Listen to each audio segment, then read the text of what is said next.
Right now I'm going to just read a quote from Edward Mendell House and what he had to say in a private meeting with Woodrow Wilson, president between 1913 and 1921, from the private papers of Woodrow Wilson. Quote, "Very soon, every American will be required to register their biological property in a national system designed to keep track of the people, and that will operate under the ancient system of pledging.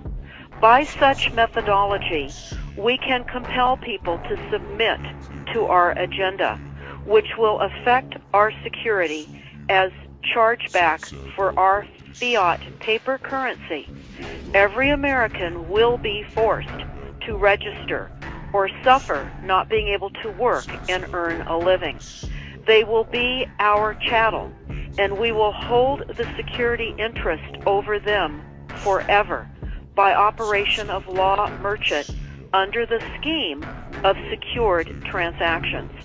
Americans, by unknowingly or unwittingly delivered the bills of lading to us, will be rendered bankrupt and insolvent, forever to remain economic slaves through taxation secured by their pledges.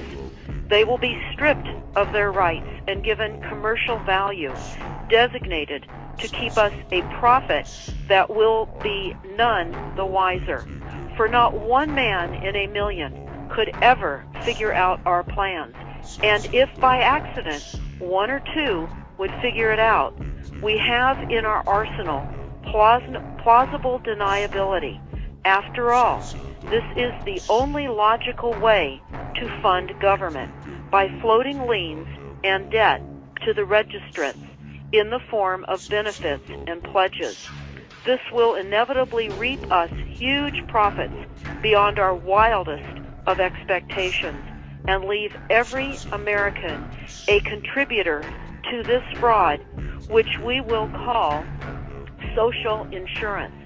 Without realizing it, every American will insure us for any loss we may incur, and in this manner, every American will unknowingly be our servant, however begrudgingly.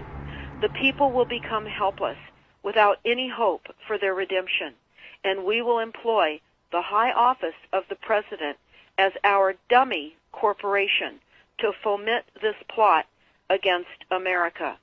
Having established plausible deniability, even if people become enlightened that they had a remedy and pursued it, the attorneys, judges, and legislators could claim that they did not understand the people's claims, especially if the technical requirements for achieving it were not followed pursuant to statutory requirements, requiring the public schools to teach civics, government, and history classes out of federally approved, politically correct textbooks written by the publishing houses owned by the owners of the Federal Reserve would assure that the people would not discover the remedy for a long time.